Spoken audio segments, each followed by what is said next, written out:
The captive Janitor.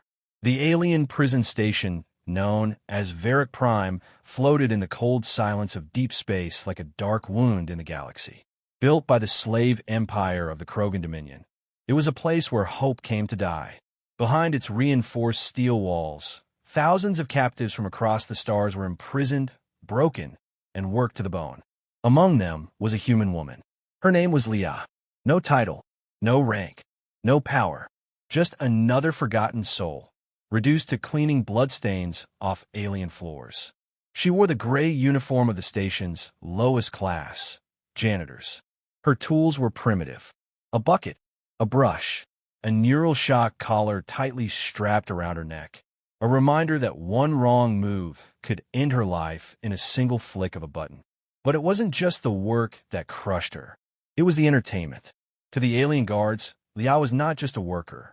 She was a toy, something to laugh at, to beat, to humiliate, especially for Commander Zogar, the worst of them all. Zogar stood nearly 8 feet tall, with scaly purple skin and glowing yellow eyes.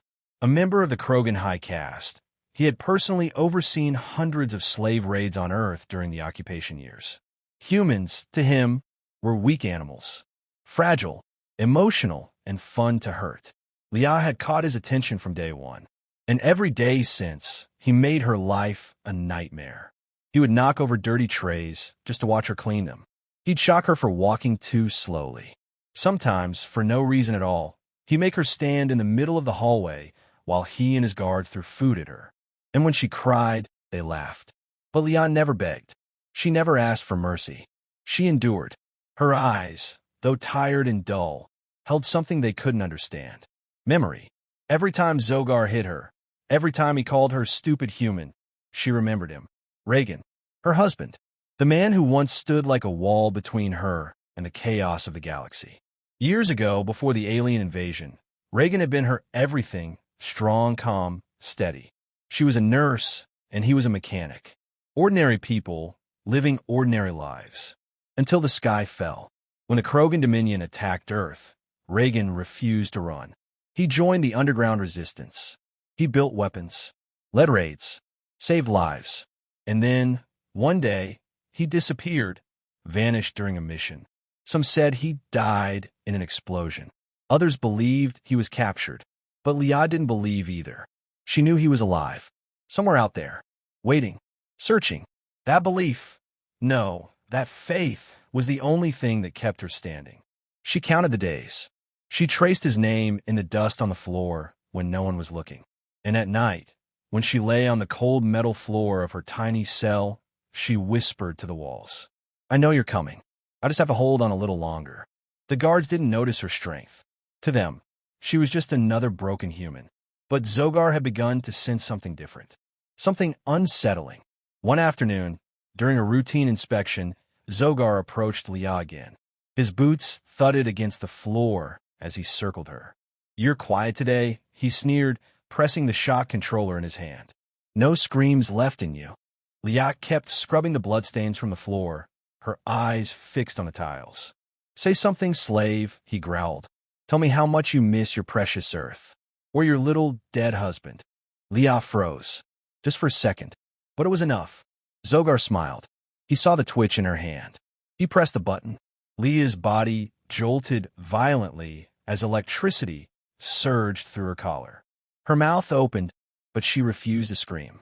She clenched her teeth, her nails digging into the floor. The pain was unbearable, but it was nothing compared to what she had already survived. Zogar leaned down beside her. "You humans are pathetic. All heart, no claws." Then he whispered, almost with amusement, "No one's coming for you.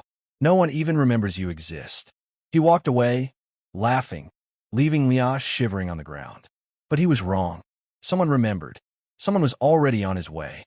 And the stars would soon burn with the fury of a man whose only mission was to bring his wife home, or bring down the entire Dominion trying. The sleeping giant awakens. The stars shimmered quietly above the scorched moon of Alvarez 9, a forgotten rock in the edge of the galaxy, home to outlaws, drifters, and those who wanted to disappear. In a broken-down outpost near its icy cliffs, a man sat alone in a shadowed room lit by a single flickering lamp. His name was Reagan. To the galaxy, he was nobody, a ghost, a drifter, a man who once fought in wars that were now only told in whispers. But behind those calm eyes and scarred hands slept a monster they had forced into hibernation. Years ago, when the Krogan Dominion invaded Earth, Reagan became something else.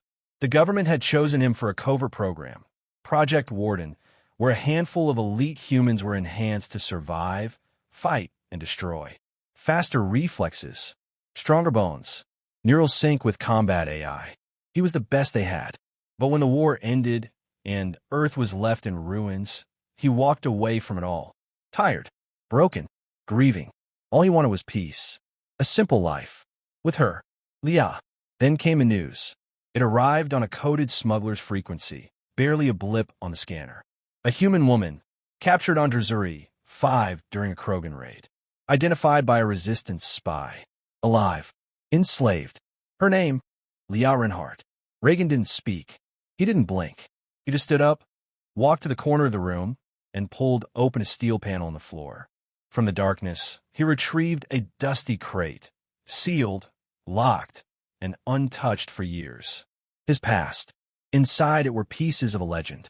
A worn combat vest lined with armor plates. A pulse blade that could slice through steel. A gravity rifle. His dog tags still marked Project Warden R. Reinhardt. He strapped them on like second skin. The giant had awoken. For the next several days, Reagan became a shadow across the stars. He hunted smugglers who sold humans, tortured information out of slavers in back alleys, snuck aboard Krogan freighters, and left only blood behind. The trail led him across war zones, radioactive wastelands, and enemy territories. He didn't stop. He didn't sleep.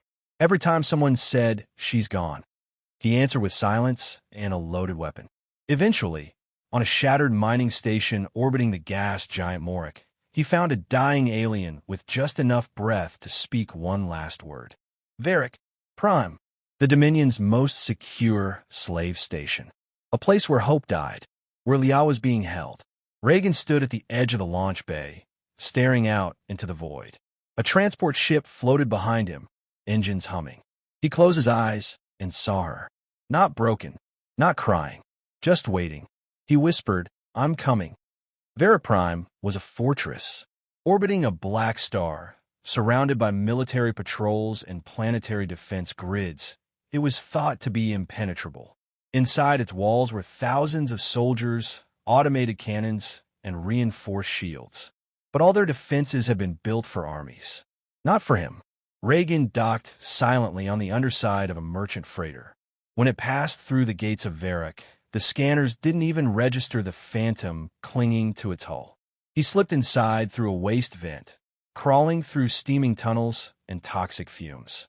He moved like a ghost, unseen, unheard. The first guard didn't see the blade coming. The second had time to gasp before his neck snapped.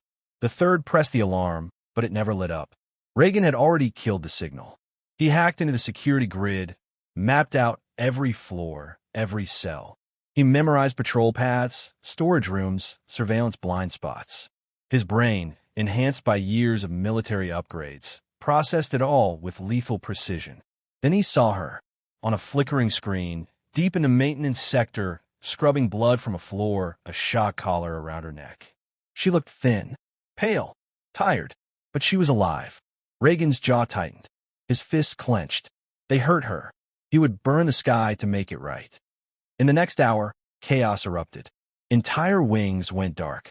Explosions tore through supply halls. Drones stopped responding. Communications were jammed. Panic spread like wildfire. Commander Zogar roared through the intercom, ordering his soldiers to find the intruder. But none of them understood what they were facing. Not a rebel, not a spy, not a soldier. A storm. In the control room, as Zogar reviewed the footage, his eyes narrowed. One man had done all this.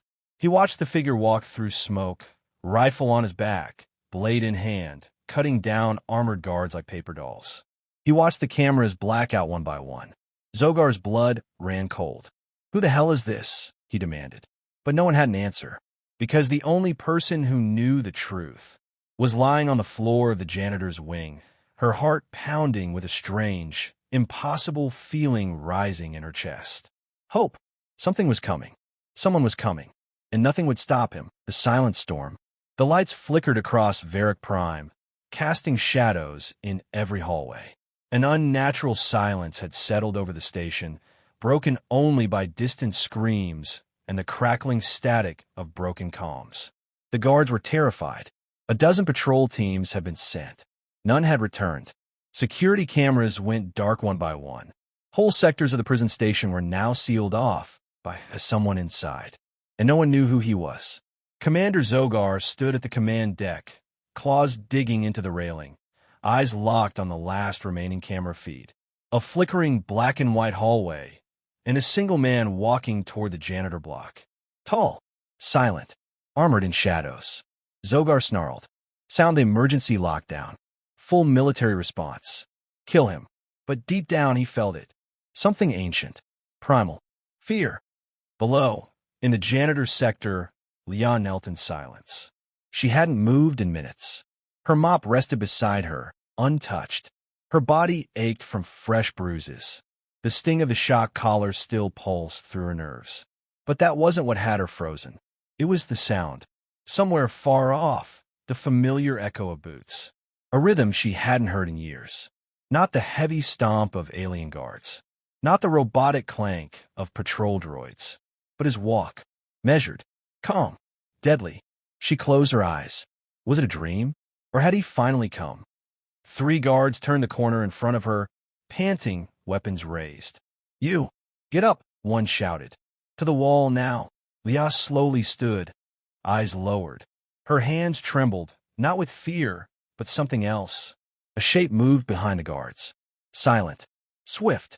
One guard stepped closer to shock her, and was yanked into the darkness with a bone-snapping crunch. The other 2 turned, too slow. A flash of steel. One dropped, throat sliced.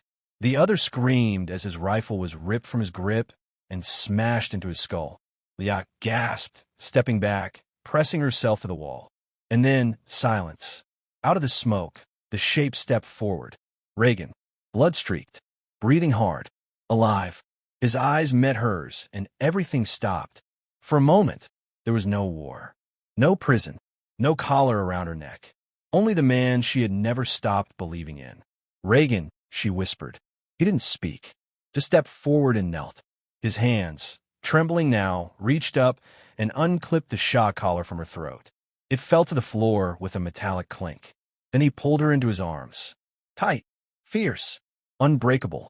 I told you, she whispered against his chest. I knew you'd come. I'm sorry, he breathed. I should have come sooner. Leah pulled back slightly, her eyes locking with his. It doesn't matter. You're here now. A moment passed. A breath of peace. Then Reagan stood, lifting her to her feet. Stay behind me, he said. I'm getting you out. The storm had only just begun. Word spread across Varick Prime. The ghost was real. Whole squadrons were pulled from other wings and sent to stop one man. Dozens of alien guards flooded the corridors, armed with plasma rifles, riot shields, shock drones. But it didn't matter. Reagan moved like death itself. He advanced with Leah behind him, never hesitating, never slowing. His rifle roared with precision. Every shot a kill. When the ammo ran out, he fought with fists, with blade, with sheer fury. Drones fell from the ceiling.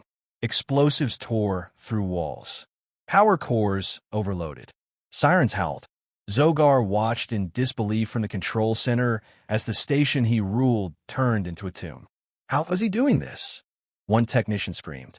Zogar slammed his fist into the console. This is no man. This is a weapon. In the medical bay, Reagan paused, letting Leah sit while he patched a gash on her arm. She looked around at the chaos he had left, bodies, shattered screens, weapons scattered like toys. You did all this for me, she asked softly. Reagan's voice was cold steel. They hurt you. That doesn't mean you had to tear the station apart. He looked at her, eyes sharp. Yes, it does. Leah smiled faintly. You haven't changed. No, he said, but I should have come sooner. I should have been there. You're here now, she repeated, gripping his hand. Let's finish this together. Zogar, desperate and enraged, activated the emergency defense drones. 100 mechanical soldiers dropped into formation near the escape bay, Reagan's only route out. They stood shoulder to shoulder, plasma cannons charging, metal faces emotionless. But Reagan had one last card to play. He tapped into the Dominion security mainframe, a skill he learned during the war, and unleashed a virus he had built years ago. One by one, the drone's eyes turned from red to blue. Then they turned on the guards. Zogar screamed as his own security force betrayed him. Reagan and Leah reached the main hangar, a stolen ship waiting. But before they could board, the air thickened with heat, and Zogar dropped from above.